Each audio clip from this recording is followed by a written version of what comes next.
Today I'm checking out the Xvive T9 IEMs to see how they handle bass frequencies, sound quality and comfort.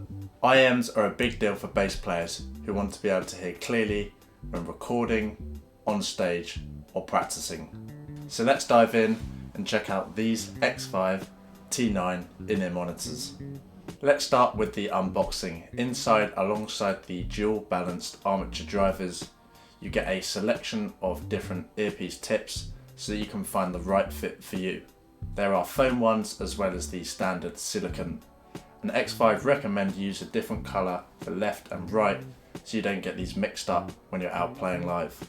Then there is of course the cable which plugs into each IEM. This simply runs over your ear, and the idea is that the cable runs behind you so it's out the way when you're playing. There is a carry case which includes a cleaner so that you can remove any wax buildup in the IEM, and this makes for a very portable setup. I've got to say, out of the box this feels like a really premium product. When you connect up the left and right IEMs, they feel solid and robust immediately. And I've got to say they look really cool as well. As I mentioned earlier, there are a range of earbuds in small, medium and large as well as foam sets. These enable the user to find their best fit, which is not only essential for great sound but also protecting your hearing. Blocking out unwanted noise enables us to isolate the sound that's happening around us and be able to concentrate on what matters through the IEMs. Now onto the sound test. I'm going to play through some acid jazz grooves on my fretless bass, testing to see the response of these IEMs.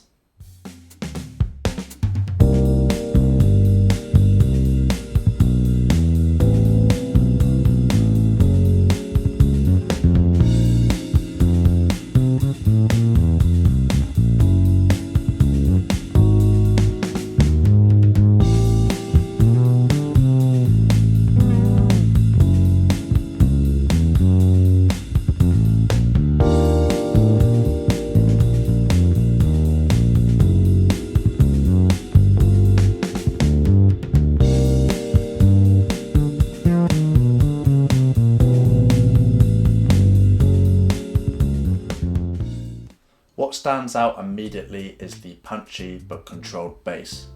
It's a very tight bass sound that's not boomy and is something that I really like. I personally don't like too much of a bass boosted sound as things can get very muddy very quickly, but with these balanced drivers I feel like I can hear everything that I need to in the mix.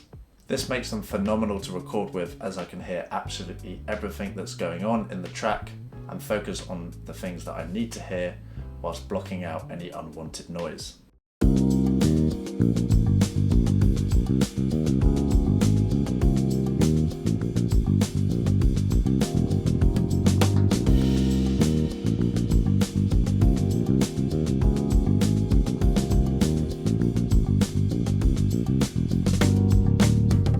For bass players, a good seal is really important because it preserves those low-end frequencies without any distortion or bleed.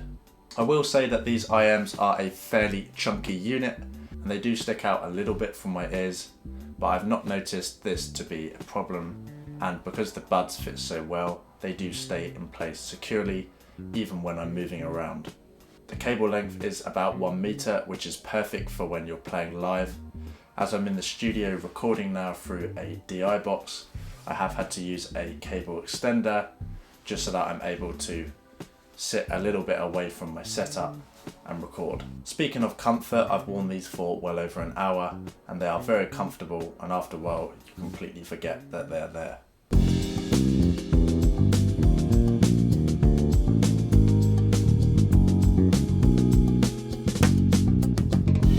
These IEMs feature 2 armature nails drivers and a custom ported micro tweeter.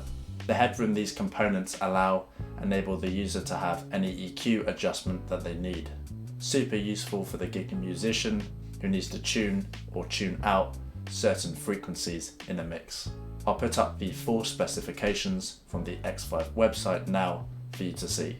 The mids and highs are also beautifully balanced, and these would be great for live and studio situations. Before using the IEMs, Xvive always recommends that you check the volume is turned down. This is just to prevent any loud bursts of sound and so you can protect your hearing. If you're plugged straight into a DI box like I am, you can simply check that the volume or the headphone volume is turned down. And if you're playing live with a pack on your belt, then you can simply check that your own personal volume is down whilst you plug in and before you set up. So are the Xvive T9 IEMs worth it for bass players? In my opinion, yes.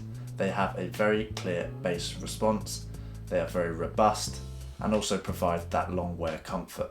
You could definitely wear these for mixing as well. If you've enjoyed the video, check out my demos and reviews playlist right here.